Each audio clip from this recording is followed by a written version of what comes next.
been? How you doing? I'm good. I'm just relaxing. What you doing around here? There's so many colleges here that I'm just realizing, and it's like I have no idea which one to even go to. Yeah, I know. I heard that because I started walking around. I wanted to see what was up around because I live around here, and I was like, I didn't even know that I would lived around all these colleges, man. It's crazy.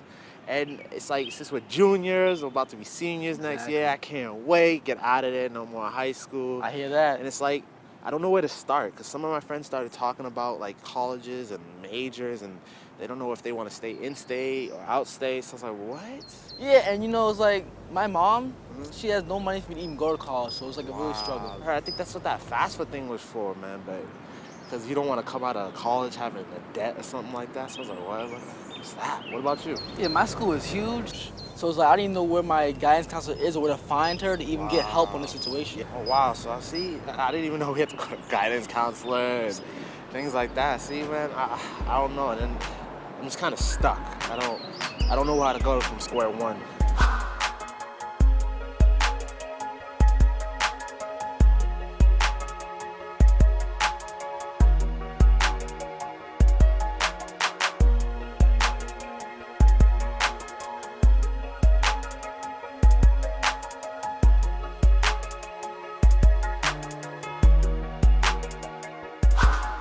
So many colleges to choose from. I don't even know which one I should choose. Where do I even start? Like, there's so many programs, but I can't find the right one for me.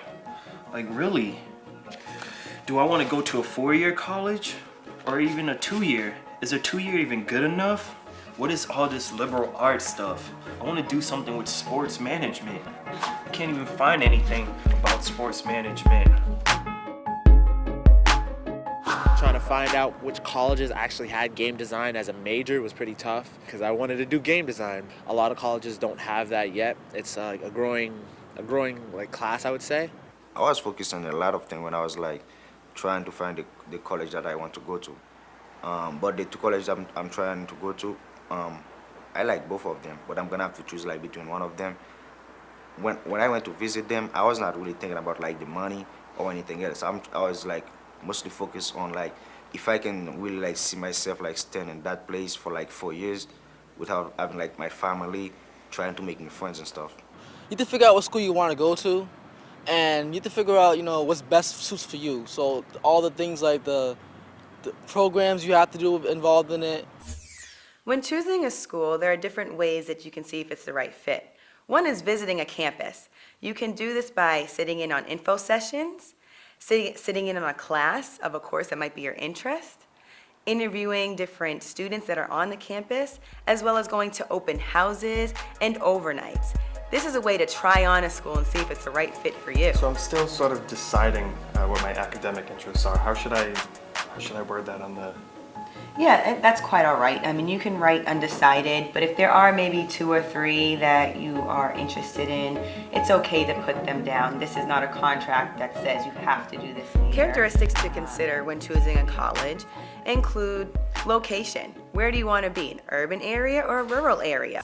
Like now I'm kind of undecided of what I wanted to do. In between 2 schools, I chose the one that had more options for me. It's closer to home, but it's far enough for me to get away from my mom. I chose to stay at home rather than live on the campus because I figured it would be easier for me, financially, at least. I mean, books and stuff, they cost a lot of money that I don't really feel like I have. And I'm not the type of person that likes to feel in debt or anything, so I didn't want to take out a bunch of loans. So for the time being, staying at home was just the easier option for me, or the better choice. The type of programs that are offered at the institution. Is your major offered? What faculty are there that you feel you can engage with? Is a 4-year college good enough? Is a 2-year? I don't even know where to start. Like, my parents didn't even go through this. How am I even supposed to get through this?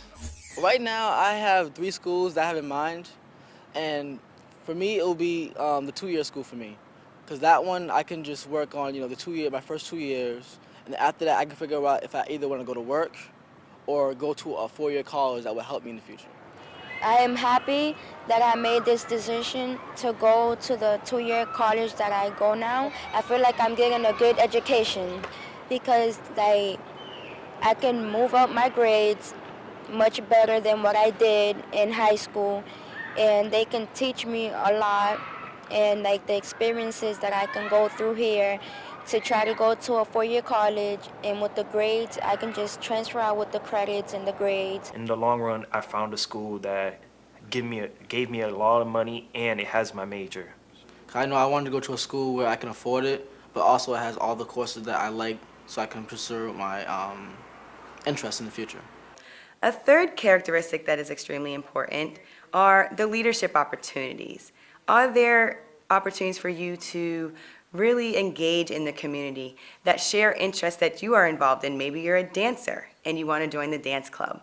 These are real 3 important characteristics that you should consider when choosing a college. The interview is a great way for a student to showcase characteristics about themselves that the application does not necessarily disclose. It is also a way for the student to get to know about the college as well and gain some more information as to whether the college is a good fit for them. Like, I don't even know where to start. Things I gotta do. Remember, when trying to decide which college to attend, there are a number of things that you can do. Visiting the campus will help you decide if it's the right fit for you. Consider characteristics such as location, programs, faculty, and leadership opportunities. If you are in need of additional assistance, consider your support network. Yes, it's the first day of school. I narrowed it down to one college. I know I got accepted to several, but thanks to the help that I got, I know I made the right choice.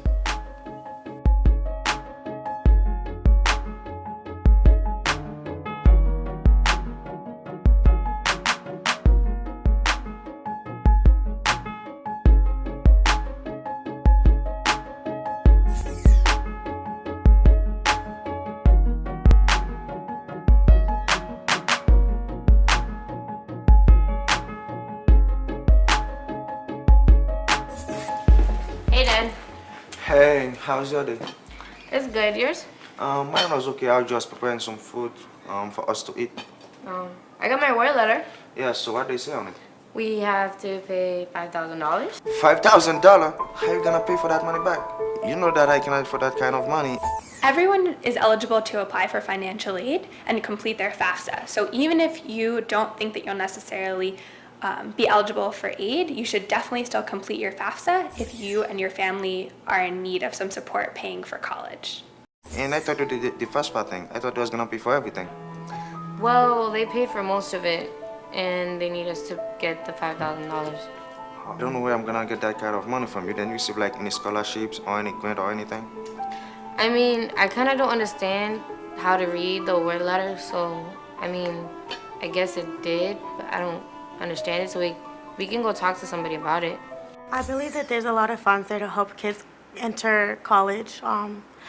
For me, myself, and like for myself, I feel like my school and also my job helped me a lot. I learned about FAFSA and You Aspire through my school, and they helped me set up that goal.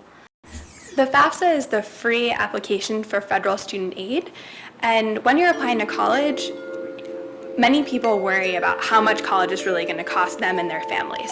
And so this application is something you can access online and fill in with your family's financial information, and you'll submit it to every college that you apply to. And once you submit this, colleges are then able to decide whether they're able to give you financial aid to pay for college. Money-wise, so I had to figure out financially which way is best suits for me, which money, how much I can pay for it, and then I had to figure out how to get aid on it. I got help with my FAFSA, so I had to write down, all my stuff that my mom had to do, gave me. Yes, it's true that people are afraid that they're gonna get in debt and all that, but the thing is, you gotta look at your options when it comes to college, see what a college can offer you, because just because one college is giving you less money, but people say it's better, doesn't necessarily mean it's better in the sense, because a lot of colleges give you the same opportunity, but some may cost more, so it's better to go for the ones that you can actually afford, because you don't want to get out of school in debt. I wanted to go to college, I definitely did, and I didn't know whether I wanted to go to a 2-year college or a 4-year college, because paying for a 4-year college is a lot of money, and then a 2-year college was affordable for me. because of the simple fact that I know after the 2-year college is done, I could transfer out, and then I would have 4 years of college, and I wouldn't have to pay that much because I got acceptance letters to a lot of 4-year schools, and I didn't know whether I wanted to go directly to them, and I would come out of college with debt, and I didn't really want that. So when it comes to funding, I believe there's enough. It's just how much you want it. Like if you put a lot of effort into getting it, most likely you will get it. And also I feel like when it comes to funding and financial aid and stuff like that, I feel like they're willing to help you as long as they can tell that you really want to pursue that education. It's not a waste for them. So in order to complete your FAFSA, you'll need a few things on hand. Firstly, you'll need your W-2 form and your most recent tax return form. You'll also need your guardian's W-2 as well as their most recent taxes. And then you'll need to just get some general information from your guardian, such as their social security number, their birth date, date of marriage if they are married, and other related information. Also really important to keep in mind is that every year that you're in college, you'll have to redo your FAFSA because the amount of aid that you could be receiving might change from year to year that you're in college, depending on your family's financial situation. Oh, so you don't have like anyone at your school or in other places that can help you? Guidance counselor, Miss Loss. Okay then, so you should go and talk to her because I cannot afford that $5,000. I don't even have like any money in the bank. The bills are getting like higher every day. But I want you to go to college though. I don't know. I'm just gonna have to go talk to her if you wanna come with me. Okay, I can do that. Let me just finish preparing the thing, then we're gonna go over there. Okay. Paying for college was a really big concern for my family because I was the first person to be going off to college. So we made sure that, well, at least I made sure that I got everything done on time or earlier than that. So I did FAFSA and all the other programs really early.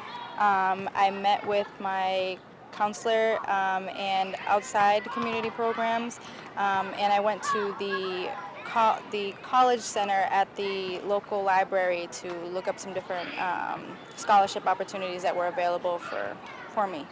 If you are in need of additional assistance with completing your FAFSA or running into any financial aid issues, your first step should be checking in with your school guidance counselor to see if they can refer you to any additional resources or work through those challenges with you.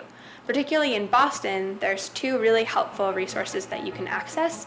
One is called UAspire, and the other is called ASA, or American Student Assistance. Both organizations are often based out of Boston Public High Schools, so they'll have advisors on site that you can meet with, or they have offices where you can visit them for additional assistance. Financing college can be one of the most intimidating parts of earning your degree, but it doesn't have to be.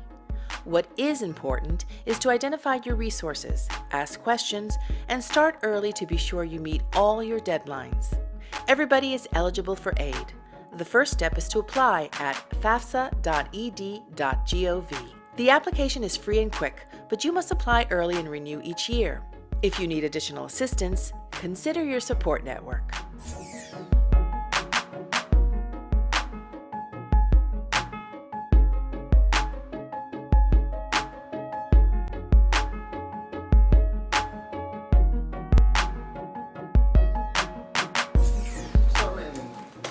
Outside, it's nice and hot. Ball up with us. I can't. Why not? I'm writing my application What application? for college.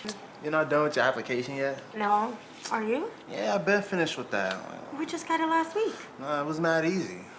I would say that the process of applying for college was really challenging, especially being the first-time generation going to college.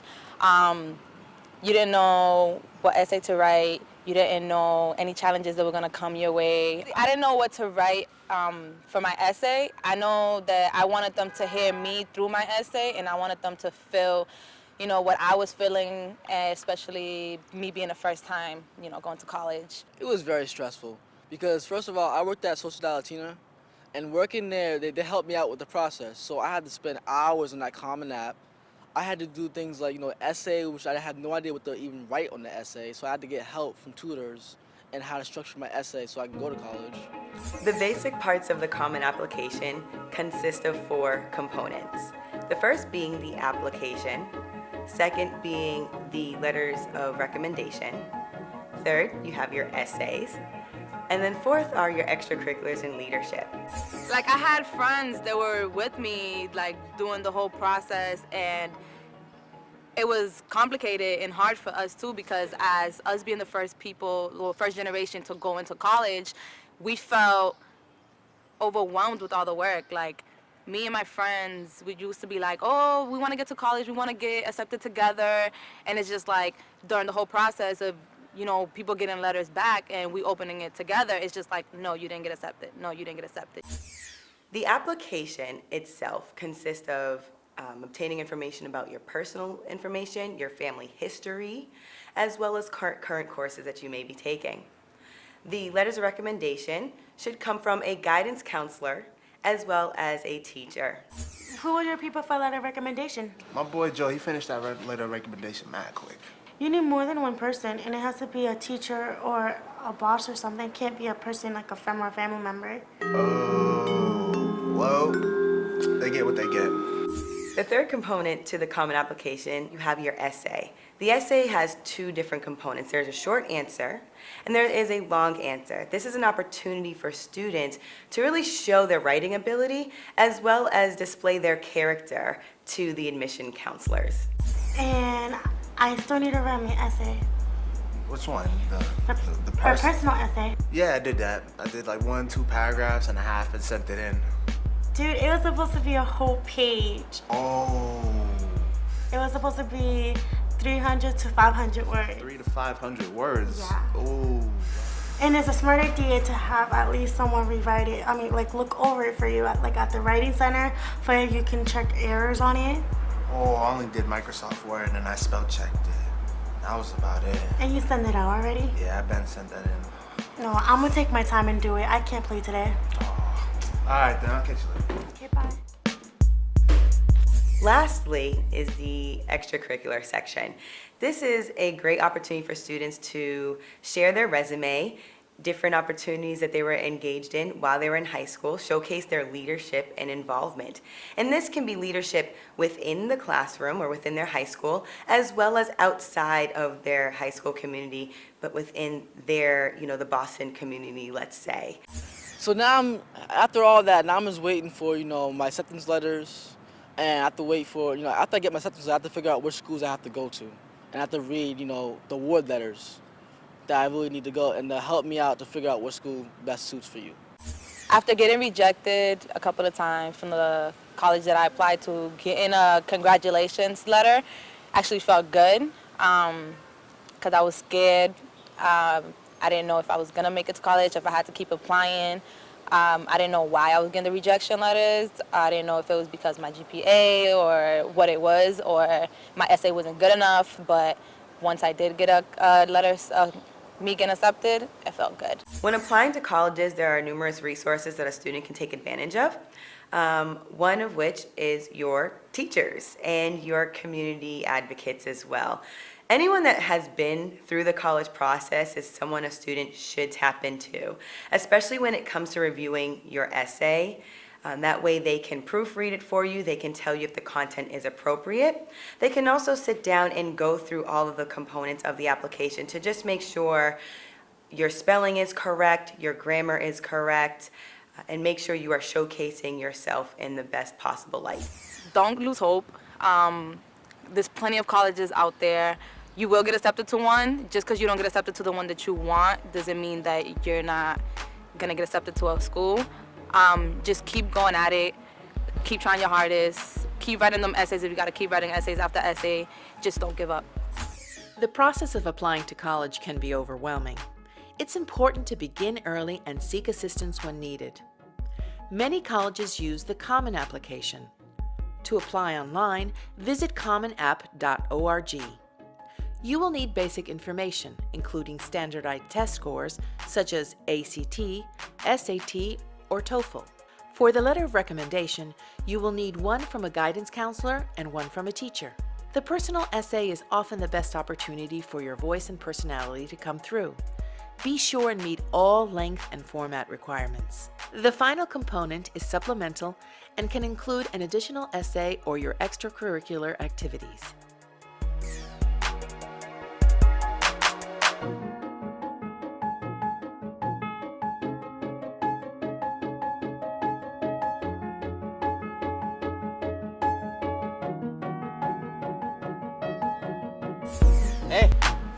Yeah, just got out of class.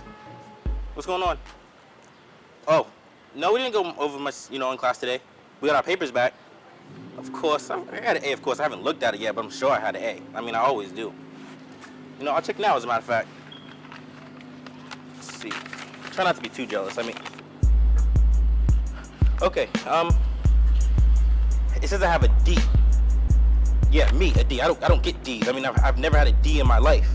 It's really important to not be afraid to reach out to your professors for support.